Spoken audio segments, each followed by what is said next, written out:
আসসালামু আলাইকুম। এসএসসি 25 ব্যাচের স্টুডেন্টরা তোমরা সবাই কেমন আছো?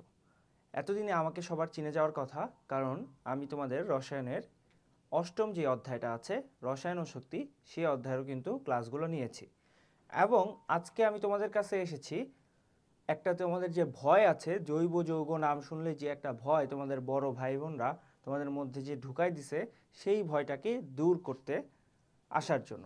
এবং এই ভয়টা দূর করার জন্য তোমাকে আসলে যেটা করতে হবে সেটা হচ্ছে আমার যে এই ক্লাসগুলো আছে সেগুলো খুব সিরিয়াল ওয়াইজ ফলো করতে হবে, এবং ক্লাসে যা যা বলেছি সেগুলো কিন্তু খুব মনোযোগ দিয়ে নোট করতে হবে। এবং যেখানে আমি স্পেশালি বলে দিব যে এগুলো নোট করো, সেখানে কিন্তু নোট করে ফেলতে হবে ভাইয়া। আচ্ছা, আরেকটা কথা হচ্ছে এই যে যে জৈব যৌগ, এই ভয়, সেটাকে তো আমরা অবশ্যই করব জয়। এবং এইটার জন্য একটা ছোট স্পয়লারও আছে, সেটা হচ্ছে আমাদের 9-10-এ আসলে জৈব যৌগ খুবই অল্প পরিমাণেই আছে। অর্থাৎ আমাদের জৈব যৌগ কী জিনিস হইতে পারে সেইটার একটা প্রাথমিক ধারণা দেওয়া আছে। তাহলে চলো আমরা দেরি না করে আসলে আমাদের 11তম অধ্যায় অর্থাৎ খনিজ সম্পদ জীবাশ্ম যেই অধ্যায়টা আছে সেই অধ্যায় নিয়ে আলোচনা শুরু করি। আমি সাদিদ আছি তোমাদের সাথে এই পুরো চ্যাপ্টারটা জুড়েই। তাহলে চলো দেরি না করে শুরু করে ফেলি। প্রথমেই আমাদের খনিজ সম্পদ কি জিনিস সেইটা সম্পর্কে জানতে হবে, ঠিক আছে? তাহলে খনিজ সম্পদ কি বলতেছে? যেগুলো সাধারণত আমরা মাটির নিচে পাই সেগুলো হচ্ছে খনিজ সম্পদ, তাই না? খনিজ সম্পদ হচ্ছে সেগুলো যেগুলো মাটির নিচে পাই। আচ্ছা, আর জীবাশ্ম কি? জীবাশ্ম হচ্ছে জীবের উপশেষ, না, বা জীবের একবারে ধ্বংসাবশেষে শেষে যতটুকু থেকে যায়, অশ্ব বা ছাই। এখন খনিজ সম্পদ যদি মাটির নিচে পাই আর জীবাশ্ম হচ্ছে জীবের অবশেষ, তাহলে খনিজ সম্পদ বা জীবাশ্ম যখন একসাথে বলা হয় তখন বোঝাচ্ছে যে মাটির নিচে যে সকল জীব থাক, মাটির নিচে জীবের অবশেষ, ঠিক আছে? এখন এইটা মানে আসলে কি বোঝাচ্ছে সেটা আমি তোমাকে একটা ধারণা দেওয়ার চেষ্টা করি। দেখো, আমাদের পৃথিবীতে প্রায় প্রাণের অস্তিত্ব আছে অনেক বছর ধরে, প্রায় হাজার হাজার বছর হয়ে গেছে বলা যায়। এবং সেই সময় থেকেই বিভিন্ন রকমের প্রাণীরা কিন্তু এই অঞ্চলে বা এই পৃথিবীতে রাজত্ব করেছে। এবং একটা সময় পর তারা কিন্তু কি হয়, সকল প্রাণী মৃত্যু হতে হয়। এবং যখন তাদের মৃত্যু হয় তখন তো আমাদের মতো এরকম সিস্টেম ছিল না। তখন বেশিরভাগ ক্ষেত্রেই দেখা যেত যে তারা মাটির উপরে পড়ে রয়েছে বা অন্যান্য প্রাণী খেয়ে ফেলেছে। যদি এমন কোনো ডিজাস্টার হইতো যে অনেক প্রাণী একসাথে মারা গেছে বা মাটি চাপা পড়ে গেছে বা এক জায়গায় পড়ে আছে, সেটার উপর আস্তে আস্তে মাটির প্রলেপ পড়তে পড়তে একসময় কি হয়, যেই সকল অংশগুলো একটু নরম থাকে অর্থাৎ মাংসল, সেইগুলো অংশ কিন্তু আস্তে আস্তে মাটির সাথে মিশে যায়। আর যেই সকল অংশ একটু হাড্ডি বা একটু শক্ত রিজিড থাকে সেগুলো অংশ কিন্তু মাটির সাথে মিশতে পারে না। এবং কি হয়, এইটা হাজার হাজার বছর ধরে আস্তে আস্তে এর উপরে মাটির প্রলেপ পড়তে থাকে এবং পরবর্তীতে সেটা জীবাশ্মে পরিণত হয়। এবং ওইখান থেকে কিছু পরিমাণ কি তৈরি হয়, পেট্রোলিয়াম তৈরি হয়, আর কিছু দেখা যায় যে সেটা অক্ষত অবস্থাতেই থেকে গেছে। যদি এর চারপাশে কোনো শক্ত আবরণ থাকে, যেমন পাথরের ভিতর অনেক সময় জীবাশ্ম পাওয়া যায়, তখন কিন্তু আসলে সেটা অক্ষত অবস্থাতেই থাকে। তাহলে চলো আমরা এইবার আমাদের অধ্যায় কি লেখছে, সে অধ্যায় শুরুতে কি লেখছে সেটাই বলছে। দেখো, মিনারেল রিসোর্সেস ফসিলসের কথা বলছে। দেখো, এইখানে একটা মাছের জীবাশ্ম মনে হচ্ছে আমাদের কাছে। এবং দেখো, এইখানে একটা পাথরের উপর বা একটা শক্ত জায়গার উপর কিছু মাছের হাড্ডি যে ছিল সেইটার একটা ছাপ পাওয়া গেছে। বা আমরা আসলে বলতে পারি যে এটা আসলে মাছের হাড্ডিও হইতে পারে। কারণ কি? কারণ হচ্ছে এই হাড়গুলো একবারে ভিজিবল, অনেক সুন্দর। এটা হয়তো 2D ছবির জন্য আমাদের মনে হচ্ছে একটা ছাপ, কিন্তু এটা আসলেও হতে পারে। দেখো, বলা হয়েছে যে এই পৃথিবীর বয়স প্রায় কত, 4.54 বিলিয়ন বছর। 4.54 বিলিয়ন মানে হচ্ছে 454 কোটি বছর, ঠিক আছে? 454 কোটি বছর। 1 বিলিয়ন মানে হচ্ছে 100 কোটি। এক বিলিয়ন মানে কত? 1 বিলিয়ন মানে হচ্ছে 100 কোটি, ঠিক আছে? ওকে, তাহলে আমরা এরপরে কন্টিনিউ করতে পারবো। আচ্ছা, দেখো বলছে আজকে পৃথিবীকে যেমন দেখছো অনেক অনেক বছর আগে পৃথিবীর রূপ কিন্তু এমন ছিল না। আজ থেকে 500 বা 600 মিলিয়ন বছর আগে এই পৃথিবী ছিল ঘন বন জঙ্গল, নিচু জলাভূমি আর সাগর মহাসাগরে পরিপূর্ণ। প্রাকৃতিক বিপর্যয়ে ধ্বংসপ্রাপ্ত মৃত প্রাণী, উদ্ভিদ, শৈবাল, ছত্রাক নিচু এলাকাগুলোতে জমা হয়েছিল। অর্থাৎ যখন একটা প্রাকৃতিক দুর্যোগ হয় তখন যে সকল প্রাণীগুলো মারা গেছে তারা কি একটা অপেক্ষাকৃত নিচু এলাকাতে যখন জমা হয়, তার উপরে যখন আস্তে আস্তে মাটির প্রলেপ পড়তে থাকে, তখনই কিন্তু আসলে কি হয়েছে, জীবাশ্মের তৈরি হয়েছে। এবং এইখানে দেখো এই কথাগুলো লেখছে যে তার উপর পলির প্রভাব আস্তরণ পড়ে, এভাবে মিলিয়ন মিলিয়ন বছর ধরে এই সকল উদ্ভিদ আর প্রাণীর দেহাবশেষের উপর হাজার হাজার ফুট মাটি এবং শিলার আস্তরণ হয়ে যায়। উচ্চ চাপ, দেখো যখন তোমার এইখানে হাজার হাজার ফুট মাটি থাকবে তখন কিন্তু কি তোমরা চাপের অধ্যায় যদি আমারটা করে থাকো তখন দেখবা যে উচ্চতা যত বাড়বে চাপও তত বাড়বে, কারণ চাপ আসলে কিসের সাথে, উচ্চতার সাথে সম্পর্কিত, তাই না? উচ্চতার সাথে সম্পর্কিত। তাই আমার কি হবে, চাপ, উচ্চতা যত বাড়বে চাপ তত বাড়বে। তাই নিচে প্রচুর পরিমাণে চাপ হয়, যখন এই চাপগুলো বা তাপমাত্রাও কিন্তু কি পৃথিবীর কোরের দিকে যেতে থাকলে তাপমাত্রা কি বাড়তে থাকে না, সেটার কথাই বলছে যে। এবং মিলিয়ন মিলিয়ন বছর টাইম, তাহলে তিনটা জিনিস দিছে, কি দিছি, একটা হচ্ছে উচ্চ তাপমাত্রা, একটা হচ্ছে উচ্চ চাপ, আর আরেকটা হচ্ছে কি অনেক সময়। এই তিনটা জিনিসের যখন কম্বিনেশন হয়েছে, কি কি আমি আবার লিখি, যে উচ্চ তাপমাত্রা, অনেক তাপ দিছে আমি, উচ্চ তাপমাত্রা। আচ্ছা, তারপর কি, উচ্চ চাপ, তিনটা জিনিসই লিখবো, উচ্চ চাপ, তাহলে উচ্চ তাপ দিছি, উচ্চ তাপমাত্রা, উচ্চ চাপ, আর আরেকটা হচ্ছে কি মিলিয়ন মিলিয়ন বছর সময়। এই তিনটা জিনিস আমার লাগছে, মিলিয়ন মিলিয়ন বছর সময়। ঠিক আছে, এই তিনটা জিনিস যখন আমি একত্র করছি তখন কি হয়ে যাচ্ছে, তখন হয়ে যাচ্ছে সেটা আমার জীবাশ্ম। দেখো ধরে বিভিন্ন ভৌত আবার আর রাসায়নিক পরিবর্তন ঘটে, কয়লা, পেট্রোলিয়াম আর প্রাকৃতিক গ্যাস সৃষ্টি হয়। তাহলে তিনটা জিনিস হয়েছে, এই তিনটার থেকে কি কি হয়েছে, তিনটা জিনিস হয়েছে। একটা হচ্ছে কয়লা, তাহলে কয়লা হচ্ছে কার্বন দিয়ে তৈরি, এটা আমরা জানি। আচ্ছা, তারপর কি বলা হয়েছে, তারপরে বলা হয়েছে পেট্রোলিয়াম। পেট্রোলিয়াম কি জিনিস সেটা নিয়ে আমরা বিস্তারিত পড়ব, এটাই আমাদের আসলে পড়ার আলোচনা। ঠিক আছে, পেট্রোলিয়াম। আচ্ছা, এরপরে যেটা আছে সেটা হচ্ছে প্রাকৃতিক গ্যাস। তাইলে প্রাকৃতিক গ্যাস একটু তুলনামূলক কিভাবে থাকবে, উপরের দিকে থাকবে, যেহেতু এটা গ্যাসীয় ফর্মে থাকে তাই এটা মূলত উপরের দিকে থাকে একটু, তাই না? আচ্ছা দেখো এখানে সেটাই বলছে যে কয়লার মূল উপাদান হচ্ছে কার্বন, আর পেট্রোলিয়ামের মূল উপাদান হচ্ছে শুধু কার্বন এবং হাইড্রোজেনের দ্বারা সৃষ্ট যৌগ হাইড্রোকার্বন। আচ্ছা, তাহলে হাইড্রোকার্বন কি এইখান থেকে কিন্তু আমি জানতে পারছি। তাইলে আমার কাছে কোশ্চেন আসবে ভাইয়া যে হাইড্রোকার্বন কি। হাইড্রোকার্বন হচ্ছে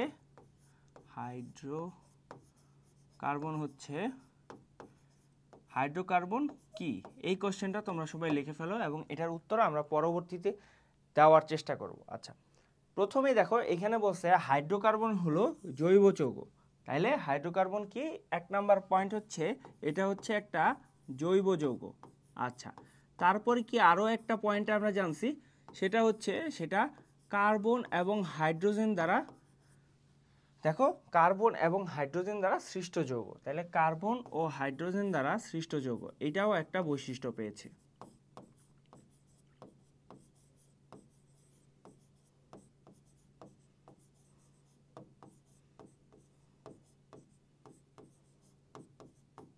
আচ্ছা, এর পরবর্তীতে দেখো আরও একটা পয়েন্ট বলছে যে alcohol, aldehyde, ketone, carboxylic acid সহ আরও যে সকল জৈব যৌগ আছে তারা মূলত হাইড্রোকার্বন থেকে সৃষ্টি, এগুলো নিয়েই এই অধ্যায়ে আলোচনা করা হবে। তার মানে এক নাম্বার হচ্ছে যে আমরা জৈব যৌগ সেগুলো হচ্ছে কি সবগুলোই কি হাইড্রোকার্বন, আর হাইড্রোকার্বন কি কার্বন ও হাইড্রোজেন দ্বারা সৃষ্ট যৌগ।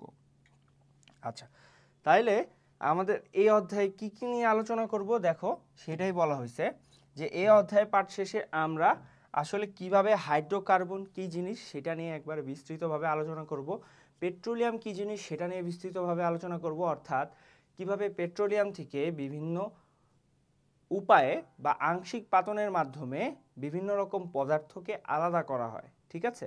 বিভিন্ন রকম হাইড্রোকার্বনকে আলাদা করা হয় এবং হাইড্রোকার্বনগুলো কিভাবে একটা থেকে আরেকটা ডিফারেন্ট হয়, হাইড্রোকার্বন কয় রকম এবং কি কি, কিসের উপর ভিত্তি করে কয় রকম, অর্থাৎ আমাদের এই অধ্যায়ে হাইড্রোকার্বন নিয়ে যত রকমের পড়াশোনা আছে সেগুলাই কিন্তু একবারে বেসিক্স লেভেলে আলোচনা করা হবে। আচ্ছা, তাছাড়াও এই যে হাইড্রোকার্বনগুলো শেখার পরে আমরা আসলে প্লাস্টিক কি, পলিথিন কি, পলিভিনাইল ক্লোরাইড কি বা পিভিসি কি, এগুলা কিন্তু বুঝতে পারবো। আবার পলিমারকরণ কি, অর্থাৎ পলিমারকরণের বিক্রিয়া সেটা কিভাবে কাজ করে সেটা সম্পর্কেও একটা আইডিয়া পাবো। এছাড়া আরেকটা জিনিস যেটা আমাদের জানা মানে সবারই দরকার, সেটা হচ্ছে সম্পৃক্ত আর অসম্পৃক্ত হাইড্রোকার্বন কি এবং এগুলো কিভাবে আমরা চিনতে পারবো সেগুলো নিয়েও কিন্তু এই অধ্যায়ে আমরা আলোচনা করব। আচ্ছা, তারপরে পরবর্তীতে জৈব যৌগ আসলে আমাদের জৈব পদার্থ থেকে না আসলেও যে সম্ভব সেটাও কিন্তু আমরা পরবর্তীতে আমরা যখন ইন্টারমিডিয়েটে যাব তখন কিন্তু জানতে পারবো। এবং দেখো, প্লাস্টিক, পলিথিন এগুলো কিন্তু জৈব যৌগ হইলেও এগুলো কিন্তু পরিবেশের ক্ষতি করে। যেমন মাছ, আমাদের মাছ যেগুলো আছে সমুদ্রে সেগুলো কিন্তু প্লাস্টিক বা পলিথিনের জন্য তারা তাদের নর্মাল যে জীবনযাত্রা আছে সেটা কিন্তু বিঘ্ন ঘটছে। আবার অন্যদিকে তুমি যদি ফসলি জমিতে প্লাস্টিক বা পলিথিন সেটা পরিমাণ যদি আস্তে আস্তে এভাবে বেড়ে যেতে থাকে, তাহলে যেটা হবে যে মাটির যে উর্বরতাটা আছে অর্থাৎ ন্যাচারাল যে ফার্টাইলিটি সেটা কিন্তু আস্তে আস্তে কমে যেতে থাকবে। সো এই যে যে টোটাল আমাদের দৈনন্দিন জীবনে আসলে জৈব যৌগ কীভাবে প্রভাব ফেলতেছে সেইটাই আসলে এই অধ্যায় দিয়ে আমরা বোঝার চেষ্টা করব। এবং এটা বুঝতে হইলে আসলে জৈব যৌগ কী জিনিস বা হাইড্রোকার্বনগুলো কী জিনিস সেটাই কিন্তু আমাদের জানতে হবে। তাহলে চলো দেরি না করে আমরা এক ঝলক দেখে নিও তোমরা বইয়ে, এখানে এইগুলা জিনিসই বসে, জাস্ট আমি একটু তোমাদের সামারি করে দিচ্ছি, ঠিক আছে? আচ্ছা, তাইলে আমাদের আজকে প্রথম পার্টে অর্থাৎ এই অধ্যায়ে প্রত্যেকটার জন্য এক একটা পার্ট। সো আমাদের প্রথম পার্টে তোমাদের স্বাগতম। প্রথম পার্টে বলতেছে যে জীবাশ্ম জ্বালানি কী জিনিস, অর্থাৎ জীবাশ্ম জ্বালানি কি, বা আমরা একটু আগে যেটা পড়লাম যে জীবাশ্ম এবং জীবাশ্ম আর জীবাশ্ম জ্বালানি কিভাবে ডিফারেন্ট সেটা নিয়ে আলোচনা করি। তাহলে প্রথমেই আমরা জীবাশ্ম আসলে বুঝছি যে জীবের ধ্বংসাবশেষ, ওই যে অনেক দিন ধরে মাটির নিচে চাপা পড়ছে এবং পড়ার পরে কি হয়েছে, জীবাশ্ম হয়েছে। এবং এই জীবাশ্মগুলো আসলে দুই রকম হয়ে গেছে, একটা হচ্ছে ডিরেক্ট জীবাশ্ম পেয়েছি, আরেকটা হচ্ছে জ্বালানি রূপে পেয়েছি। জ্বালানি মানে কি, যে এইগুলো অক্সিজেনের সাথে দহন করলে দহন বিক্রিয়ায় অংশগ্রহণ করে সেগুলোকে বলা হচ্ছে জ্বালানি, ঠিক আছে? তাহলে জ্বালানিগুলো কি কি? জ্বালানি হচ্ছে জীবাশ্ম থেকে পাইতে হবে, ঠিক আছে? যে কোনো জ্বালানি হইলে হবে না, সেগুলোকে জীবাশ্ম থেকে যে জ্বালানি আসে সেটাই হচ্ছে জীবাশ্ম জ্বালানি, ঠিক আছে? ওকে, এইটা আমাদের একটা বেসিক্স পয়েন্ট ছিল, এটা আমরা মোটামুটি সবাই বুঝতে পারছি। এইবার দেখো বসে বহু প্রাচীনকালের উদ্ভিদ এবং প্রাণীর মৃতদেহের যে ধ্বংসাবশেষ মাটির নিচে পাওয়া যায় তাকে জীবাশ্ম বলে। তাহলে জীবাশ্ম কাকে বলে সেটা সংজ্ঞা কিন্তু এখানে দেওয়া আছে এবং এটা অনেক গুরুত্বপূর্ণ একটা কোশ্চেন যে জীবাশ্ম কাকে বলে। তাহলে তোমরা লিখে নাও, আমি তোমাদের লিখে দিচ্ছি যে জীবাশ্ম কাকে বলে, এইটা হচ্ছে একটা কোশ্চেন। আচ্ছা, এরপরের কোশ্চেন হবে যে জীবাশ্ম জ্বালানি কাকে বলে, ঠিক আছে? জীবাশ্ম জ্বালানি কাকে বলে, তাহলে এটাও লিখে নাও যে জীবাশ্ম জ্বালানি কাকে বলে, জীবাশ্ম জ্বালানি কাকে বলে। আচ্ছা, দেখো এইখানে সেই কথাটাই লিখছে যে প্রাচীনকালের উদ্ভিদ এবং প্রাণীর মৃতদেহের যে ধ্বংসাবশেষ মাটির নিচে পাওয়া যায় তাকে বলা হচ্ছে জীবাশ্ম। শত শত মিলিয়ন বছর আগের প্রাণী এবং উদ্ভিদের ধ্বংসাবশেষ জীবাশ্ম রূপে পাওয়া গেছে। আবার কি হয়েছে, এই যে দেখো জীবাশ্ম রূপে যে পাইছি, এটা ছাড়াও কি হয়েছে, কয়লা, প্রাকৃতিক গ্যাস এবং পেট্রোলিয়াম যেগুলো পাইছি এগুলো আবার কি বলতেছি, এগুলো হচ্ছে জীবাশ্ম জ্বালানি, যেগুলো কিনা আমরা জ্বালানি হিসাবে পাইছি মাটির নিচে, তাই না? সেগুলো জীবাশ্ম রূপে মাটির নিচ থেকে পাওয়া যায়, তাই কয়লা, প্রাকৃতিক গ্যাস এবং পেট্রোলিয়ামকে জীবাশ্ম জ্বালানি বলে, ঠিক আছে?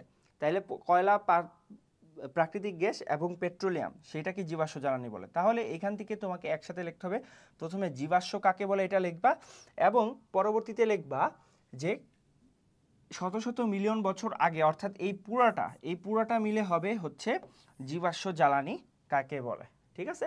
আচ্ছা, এরপর দেখো শত শত মিলিয়ন বছর আগে এই পৃথিবীর ইতিহাসে বিভিন্ন সময় ছিল যখন এই পৃথিবী ছড়েছিল ঘন বন জঙ্গল, নিচু জলাভূমি আর সমুদ্র, যেখানে ছিল জলজ উদ্ভিদ, ফাইটোপ্লাঙ্কটন পানিতে বসবাসকারী এক ধরনের শৈবাল, এবং জুওপ্লাঙ্কটন পানিতে বসবাসকারী এক ধরনের ছোট প্রাণী।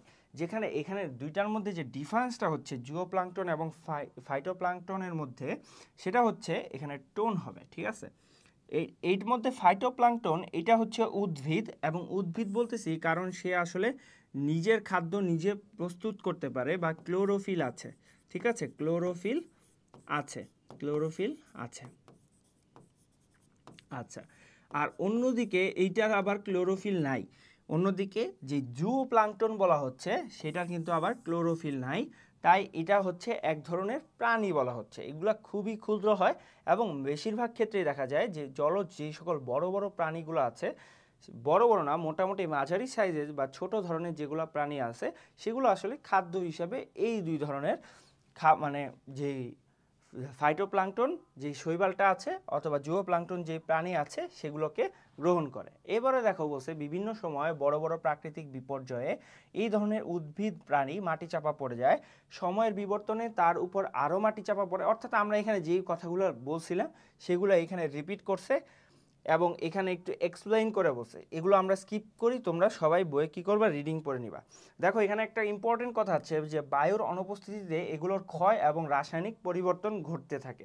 অর্থাৎ বায়ু ছাড়াই বায়ু ছাড়াই এখানে কি হইতে থাকে, বিভিন্ন কেমিক্যাল চেঞ্জেস হইতে থাকে।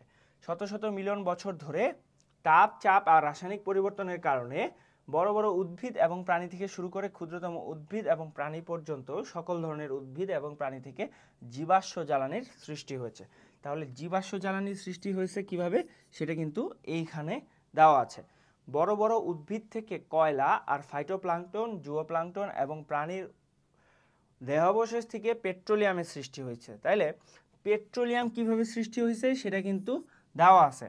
এই পরিবর্তন অব্যাহত থাকায় পেট্রোলিয়াম আরও পরিবর্তিত হয়ে পরবর্তীতে প্রাকৃতিক গ্যাস সৃষ্টি হয়। তাইলে প্রাকৃতিক গ্যাস আসলে কই থেকে আসছে, পেট্রোলিয়াম থেকেই আসছে। তাই কোথাও কোথাও পেট্রোলিয়াম এবং প্রাকৃতিক গ্যাস একই সাথে থাকে। যেমন বাংলাদেশে হরিপুর গ্যাস ক্ষেত্রে প্রাকৃতিক গ্যাসের সাথে পেট্রোলিয়ামও পাওয়া গেছে। এই জীবাশ্ম জ্বালানির মূল উৎস জীবদেহ, তাই এ সকল জ্বালানির মূল উপাদান কার্বন এবং কার্বনের যৌগ। ঠিক আছে। এই যে বাংলাদেশের হরিপুরের এই উদাহরণটা, এটা কিন্তু ইম্পর্ট্যান্ট। এটা কোশ্চেন আসে এমসিকিউতে, যে হরিপুর গ্যাস ক্ষেত্রটা এখানে গ্যাস ক্ষেত্রটা কোথায়, বাংলাদেশের প্রাকৃতিক গ্যাস ক্ষেত্র কোথায় আছে, অপশনে হরিপুর থাকলে অবশ্যই হরিপুর দিয়ে দিবা। ঠিক আছে। আচ্ছা, তাহলে জীবাশ্ম জ্বালানির মূল উৎস হচ্ছে জীবদেহ। ঠিক আছে। তাই এই সকল জ্বালানির মূল উপাদান হচ্ছে কার্বন এবং কার্বনের যৌগ। আমরা জানো আমাদের পৃথিবীর যে সকল প্রাণ আছে এগুলোকে কিন্তু সি বা কার্বন ভিত্তিক প্রাণ বলা হয়। ঠিক আছে, কার্বন ভিত্তিক। ঠিক আছে, আমাদের যে জীবনটা আছে সেটা হচ্ছে কার্বন ভিত্তিক। আচ্ছা, তাহলে এইখানে প্রাকৃতিক গ্যাস কিভাবে আসছে, পেট্রোলিয়াম কিভাবে আসছে, সেটা নিয়ে একটা আলোচনা করা হয়েছে। এইবার আমরা দেখব যে প্রাকৃতিক গ্যাস বা ন্যাচারাল গ্যাস কি, সেইটা আসলে বোঝার চেষ্টা করব। দেখো বলছে প্রাকৃতিক গ্যাসের প্রধান উপাদানটাই হচ্ছে কি মিথেন, যেটা থাকে 80%। এছাড়া প্রাকৃতিক গ্যাসে ইথেন থাকে 7%, প্রোপেন থাকে 6%, বিউটেন এবং আইসোবিউটেন এটা থাকে 4% এবং পেন্টেন এটা থাকে 3%। কিন্তু বাংলাদেশে এ পর্যন্ত যে প্রাকৃতিক গ্যাস পাওয়া গেছে তাতে 99.99% মিথেন থাকে। আচ্ছা, এখন তোমাকে একটা জিনিস বোঝানোর চেষ্টা করি ভাইয়া, সেটা হচ্ছে মিথেন কি, ইথেন কি, প্রোপেন কি, বিউটেন কি, এইগুলা কি জিনিস আনলেন ভাই, এছাড়া পেন্টেনই বা কি? আর বাংলাদেশে প্রাকৃতিক গ্যাসে 99.99% মিথেন থাকে, তার মানে পুরাটাই মিথেন থাকে। এটা কি ভালো না খারাপ? প্রথম কথার উত্তর দেই, প্রথম কথা উত্তর হচ্ছে প্রাকৃতিক গ্যাস মূলত আসলে যেহেতু প্রধান উপাদান মিথেন বসে, তার মানে এটা হচ্ছে মিথেন এর মূল উপাদান। এর সাথে যদি ইথেন, বিউটেন বা এগুলো থাকে, এগুলো হচ্ছে বাই প্রোডাক্ট বা ভেজাল হিসাবে থাকে, ঠিক আছে।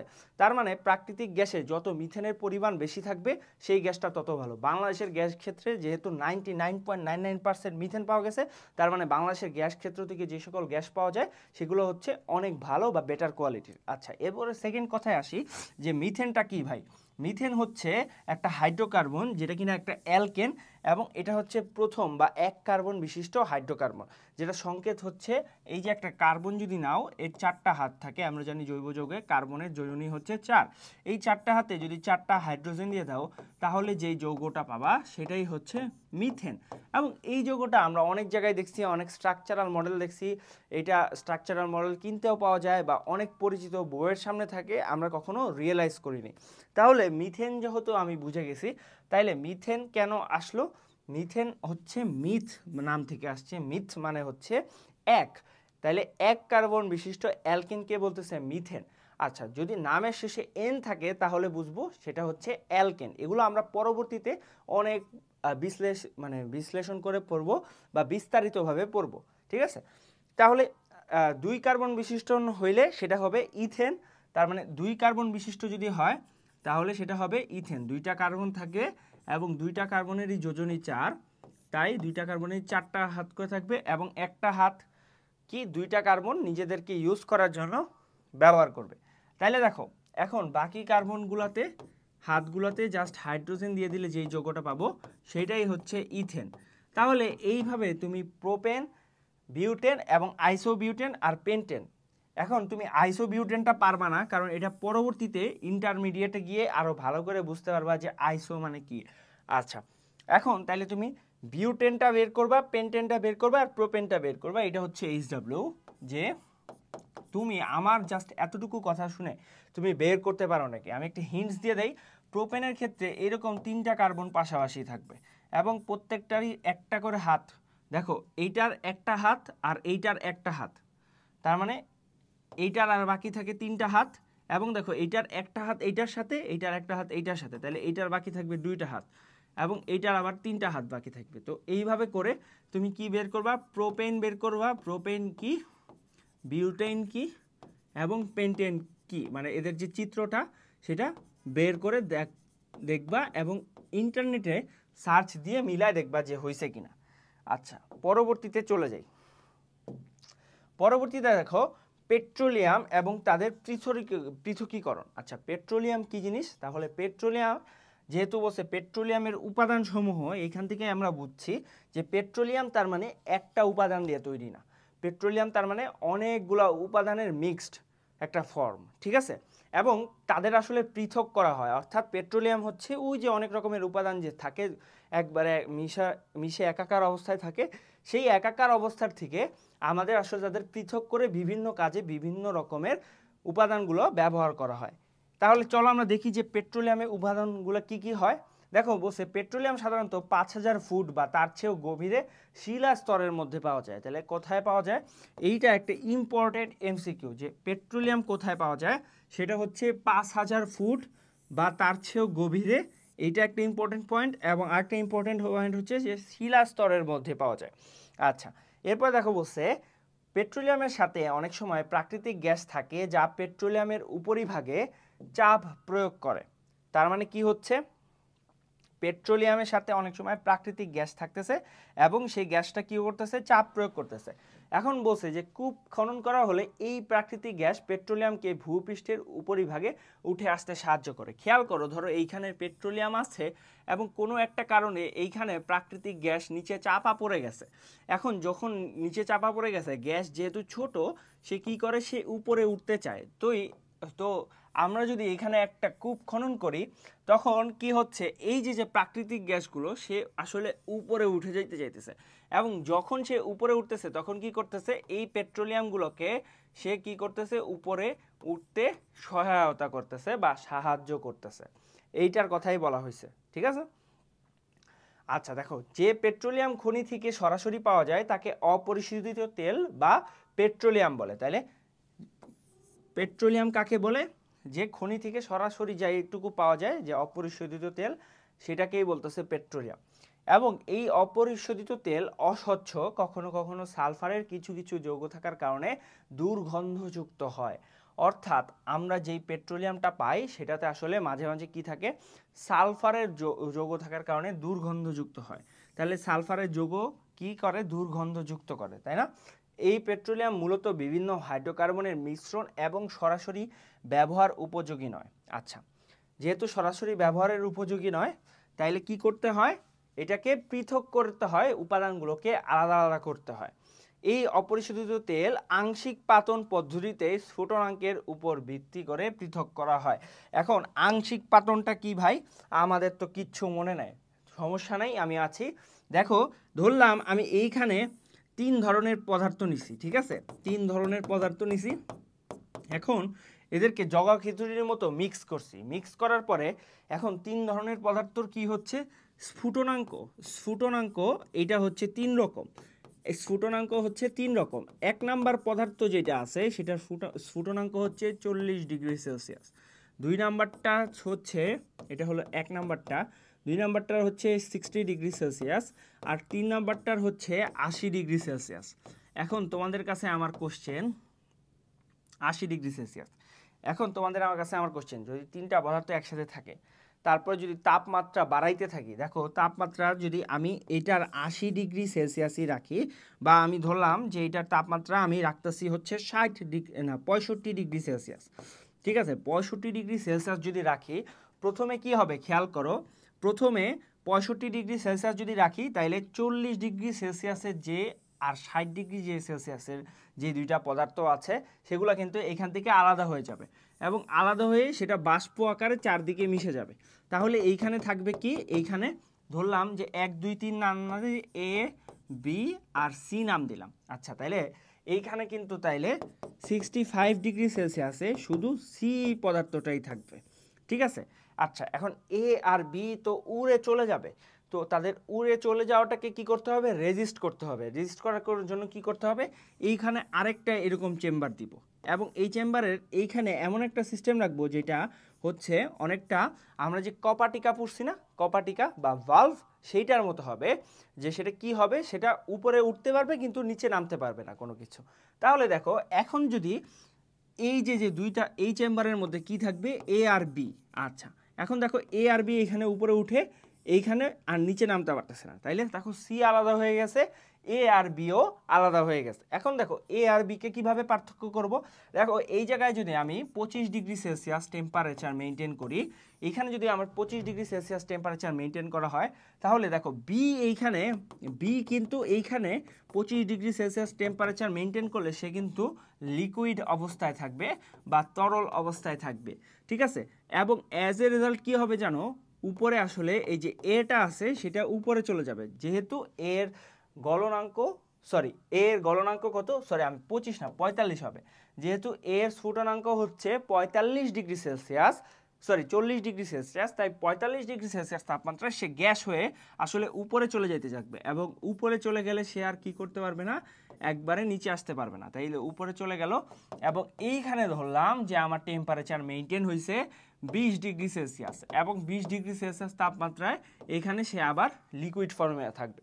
তার মানে দেখো নিচে থাকতেছে সি, সবচেয়ে বেশি স্ফুটনাঙ্ক যার, সে এখানে থাকতেছে, এরপরে বি থাকতেছে যার একটু কম স্ফুটনাঙ্ক, এবং সবচেয়ে কম স্ফুটনাঙ্ক যার, সে কিন্তু সবচেয়ে উপরে থাকতেছে। তাহলে এটাই আসলে আংশিক পাতনের মেইন ফরম্যাট বা মেইন থিম।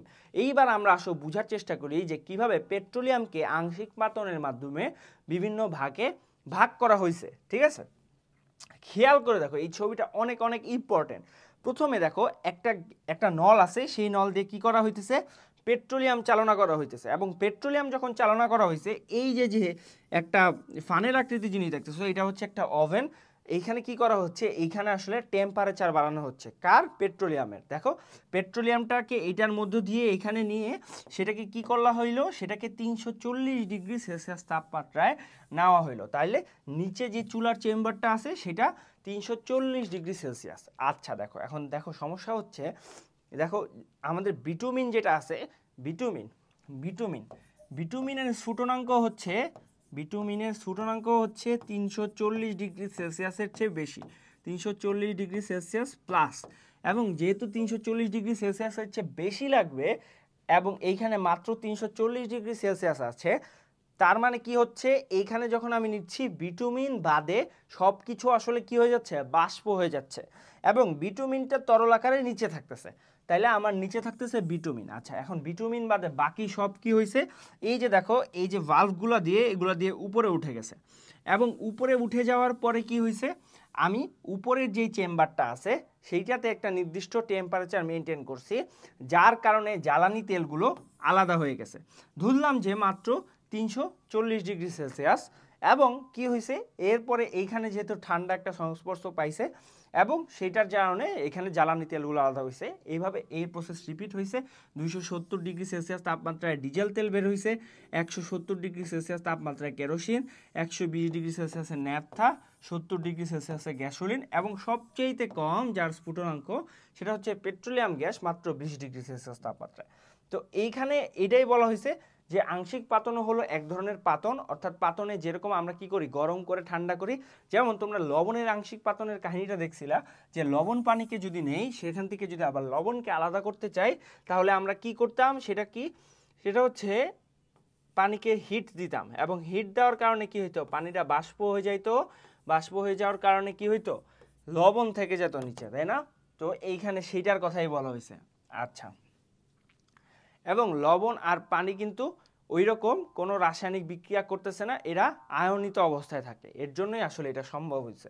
আচ্ছা, নিচের অংশটির তাপমাত্রা সবচেয়ে বেশি, যে অংশ যত উপরে তার তাপমাত্রাও তত কম। কিসের তাপমাত্রা? সেটা হচ্ছে স্ফুটনাঙ্কের তাপমাত্রা, ঠিক আছে? ওকে, তাই তরল মিশ্রণের প্রত্যেকটি উপাদান তাদের স্ফুটনাঙ্ক অনুযায়ী আংশিক পাতন কলামের বিভিন্ন অংশে পৃথক হয়। আচ্ছা, এইখানে এই কথাগুলোই লেখছে।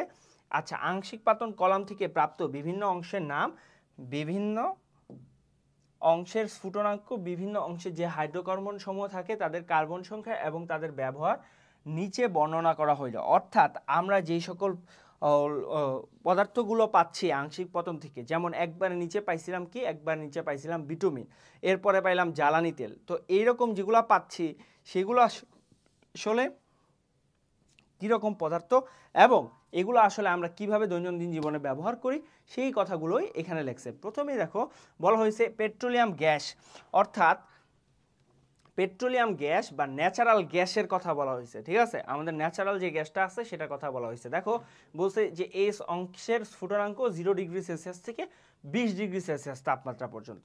এই অংশে যে হাইড্রোকার্বন সমূহ থাকে তাদের অণুতে কার্বন সংখ্যা 1 থেকে 4 পর্যন্ত। আচ্ছা, এবং বলছে যে পেট্রোলিয়ামে শতকরা 2 ভাগ পেট্রোলিয়াম গ্যাস থাকে। আচ্ছা, এই গ্যাসকে চাপ প্রয়োগ করে তরলে পরিণত করে সিলিন্ডারে ভর্তি করা হয় এবং এলপিজি বা লিকুইফাইড পেট্রোলিয়াম গ্যাস নামে রান্নার কাজে এবং অন্যান্য কাজে তাপ উৎপাদনের জন্য ব্যবহার করা হয়। এখানে কিছু ইম্পর্টেন্ট পয়েন্ট আছে। প্রথম পয়েন্ট হচ্ছে, দেখো বলছে যে এই অংশের স্ফুটনাঙ্ক নির্দিষ্ট না, 0 থেকে 20 ডিগ্রি সেলসিয়াস তাপমাত্রা পর্যন্ত। তার মানে এই যে ন্যাচারাল গ্যাস সেটা আমরা একটু আগেই দেখছি যে সেটা 4 থেকে 5 রকমের কি হয়, 4 থেকে 5 রকমের হাইড্রোকার্বন নিয়ে আসলে তৈরি হয়, যেখানে সবচেয়ে বেশি থাকে মিথেন, যেখানে সবচেয়ে বেশি থাকে মিথেন। এবং এইখানে আবার বলে দিছে যে ম্যাক্সিমাম কার্বন সংখ্যা হচ্ছে 4 আর মিনিমাম হচ্ছে 1। আচ্ছা, আরও একটা কথা খেয়াল করলে দেখবা যে এগুলোকে কেন গ্যাস বলা হচ্ছে, কারণ দেখো এরা কিন্তু রুম টেম্পারেচারের মধ্যে গ্যাসীয় অবস্থানে থাকে। আমরা জানি রুম টেম্পারেচার হচ্ছে 25, এইখানে দেখো 0 ডিগ্রি সেলসিয়াস থেকে 20 ডিগ্রি সেলসিয়াস, অর্থাৎ 20 ডিগ্রি সেলসিয়াস টেম্পারেচার রিচ করলে পুরো পদার্থটুকু কি গ্যাসীয় পদার্থে মানে গ্যাসীয় অবস্থায় পরিণত হয়ে যায়। আচ্ছা, দেখো আবার বলছে যে আমরা যে গ্যাসটা পাচ্ছি এইখান থেকে সেটাকে কি করা হয়, চাপ প্রয়োগ করা হয় এবং যখন কম্প্রেশন করা হয় তখন কি হয়, তখন কিন্তু গ্যাস আস্তে আস্তে তরলে পরিণত হয় এবং সেটাকে কি করা হয়, তরলে পরিণত করেই সেটা এলপিজি গ্যাস নামে বা লিকুইফাইড পেট্রোলিয়াম গ্যাস এই নামে বিক্রি করা হচ্ছে, ঠিক আছে, বাজারজাত করা হয়। ওকে, পরবর্তীতে দেখো পেট্রোল বা গ্যাসোলিন, আমরা যে পেট্রোল বলি, পেট্রোল বোমার কথা, সেই পেট্রোল বা গ্যাসোলিন কি জিনিস সেটার কথা এখানে বলা হয়েছে। দেখো বলছে যে এই অংশের স্ফুটনাঙ্ক হচ্ছে 21 ডিগ্রি সেলসিয়াস থেকে 70 ডিগ্রি সেলসিয়াস পর্যন্ত, অর্থাৎ এই অংশেও অনেক রকমের হাইড্রোকার্বন থাকে, ঠিক আছে। এবং খেয়াল করে দেখো এখানে আরও একটা কথা বলছে যে এই অংশে যে সকল হাইড্রোকার্বন থাকে তাদের অণুতে কার্বনের সংখ্যা হচ্ছে 5 থেকে 10 ডিগ্রি সেলসিয়াস পর্যন্ত। আচ্ছা, পেট্রোলিয়ামে শতকরা 5 ভাগ পেট্রোল থাকে, একে গ্যাসোলিনও বলা হয়। তাহলে গ্যাসোলিন কত ভাগ থাকে, পেট্রোলিয়ামে শতকরা পেট্রোল কত ভাগ থাকে, পেট্রোল থাকে মাত্র 5%, ঠিক আছে। আচ্ছা, যানবাহনের ইঞ্জিনের জ্বালানি হিসেবে গ্যাসোলিন ব্যবহার করা হয়। তাহলে ওই যে 5%টুকু পাচ্ছি সেটুক থেকে আমাদের কি করা হচ্ছে, জ্বালানি হিসেবে ব্যবহার করা হচ্ছে যানবাহনের। যেমন তোমরা জানো যে যানবাহনের জন্য অন্যতম একটা প্রধান উপাদান হচ্ছে অকটেন। এইটা আসলে অকটেন, এইটা আসলে 8 কার্বন বিশিষ্ট, কত কার্বন বিশিষ্ট, 8 কার্বন বিশিষ্ট, 8 কার্বন বিশিষ্ট অ্যালকেন, তাই না, অ্যালকেন, যেহেতু লাস্টে এন আছে সেটা এই জন্য, আর অক্ট মানে 8, ঠিক আছে। আচ্ছা, যানবাহনের ইঞ্জিনে জ্বালানি হিসেবে গ্যাসোলিন ব্যবহার করে। এরপরে ন্যাপথা, এই অংশের স্ফুটনাঙ্ক হচ্ছে 71 ডিগ্রি সেলসিয়াস থেকে 120 ডিগ্রি সেলসিয়াস। এই অংশের হাইড্রোকার্বন সমূহ যেগুলো থাকে তাদের অণুতে কার্বন সংখ্যা হচ্ছে 7 থেকে 14। পেট্রোলিয়ামে শতকরা কত ভাগ ন্যাপথা থাকে, 10 ভাগ ন্যাপথা থাকে। আচ্ছা, তারপরে বলছে জ্বালানি এবং পেট্রোকেমিক্যাল শিল্পে বিভিন্ন রাসায়নিক পদার্থ এবং অন্যান্য অনেক ব্যবহার্য দ্রব্য তৈরি করা হয়। আচ্ছা, এরপরে কেরোসিনের কথা বলছে যে এটা হচ্ছে 121 থেকে 170, কেরোসিন অনেক কাজে ব্যবহার করে এবং এখানে কার্বন সংখ্যা হচ্ছে 11 থেকে 16, পেট্রোলিয়ামের শতকরা 13 ভাগ কেরোসিন থাকে। আচ্ছা, তাহলে আমাদের যে পেট্রোলিয়াম প্রথমে পড়ছিলাম সেটার মধ্যে পেট্রোল মানে গ্যাসোলিন ছিল কত পার্সেন্ট, সেটা হচ্ছে 5% ছিল, ঠিক আছে। আবার কেরোসিন এটা অনেক বেশি থাকে, এটা 13 ভাগ থাকে। আবার ন্যাপথা থাকে 10 ভাগ, ঠিক আছে। এরকম তুমি সবগুলা পড়বা। আচ্ছা, এলপিজি থাকে মনে হয় 2%, আমরা পড়ছিলাম, দেখো শতকরা 2 ভাগ, তাহলে 2% হচ্ছে এলপিজি, 2% হচ্ছে পিজি বা পেট্রোলিয়াম গ্যাস। পেট্রোল থাকতেছে 5%, তাহলে 7% হইল। এটা থাকতেছে 10%, তাহলে 17% হইতো। এইটা থাকতেছে 13%, তাইলে 30% হয়ে গেছে। আচ্ছা, বাকি 70%-এর মধ্যে দেখো এইখানে ডিজেলের কথা বলছে এবং ডিজেল কত পার্সেন্ট বলছে এটা দেয়নি, ঠিক আছে। তাহলে ডিজেলও থাকে। এরপরে প্যারাফিন মোম থাকে, প্যারাফিন মোম এইটার কার্বন সংখ্যা হচ্ছে 20 থেকে 30 এবং দেখো এইটা 271 থেকে 340 ডিগ্রি সেলসিয়াস পর্যন্ত এর হচ্ছে স্ফুটনাঙ্ক। প্যারাফিন মোম কি কারণে ব্যবহার হয়, যে আমরা ভ্যাজলিন যেটা ব্যবহার করি সেটার কারণে আসলে ব্যবহৃত হয়। এই জন্য দেখবা যে বলে ভ্যাজলিন পেট্রোলিয়াম জেলি, আসলে কি জন্য পেট্রোলিয়াম বলে, কারণ এটা আসলে পেট্রোলিয়াম থেকে পাওয়া যায়, ঠিক আছে। ওকে, এরপরে দেখো পিচ বসে যে আমাদের পিচ ঢালাই দেয় রাস্তার মধ্যে, সেই পিচ এই অংশের স্ফুটনাঙ্ক হচ্ছে 340 ডিগ্রি সেলসিয়াস থেকে উচ্চ তাপমাত্রা পর্যন্ত। এই অংশ যে হাইড্রোকার্বন সমূহ থাকে তাদের অণুতে কার্বনের সংখ্যা 30-এর বেশি, রাস্তা তৈরিতে এটি কাজে লাগে। তাহলে এইখানে কিন্তু আমাদের হাইড্রোকার্বন সমূহের সম্পর্কে যে সকল পয়েন্টগুলো দিছে এইগুলো কিন্তু খুব ভালো করে মনে রাখতে হবে এবং এগুলো মনে রাখলে আমার কি হবে, আমার এমসিকিউতে যত রকমের এমসিকিউ থাকুক আমি সেগুলো আর আটকাবো না, আর এগুলো আমি আসলে এই অধ্যায় শেষ করে তারপরে মুখস্থ করব বা তারপরে জানবো। কেন? কারণ তাহলে আমাকে জানতে বা বুঝতে সুবিধা হবে, যেহেতু আমি হাইড্রোকার্বন সম্পর্কেই এখনও কিছু জানতে পারিনি। তাহলে আমরা পরবর্তী যেই পার্টটা আসবে, এই চ্যাপ্টারেরই পরবর্তী যে পার্টটা আসবে সেখানে কিন্তু হাইড্রোকার্বন কি জিনিস সেগুলো নিয়ে ভালো করে বুঝবো এবং বুঝার পরে আমি আসলে এই আগের এই চ্যাপ্টারটা রিড করলে বা পুনরায় রিডিং দিলে তখন কিন্তু ক্লিয়ার হয়ে যাবে যে আসলে কি কি বুঝাইতে চাইছে।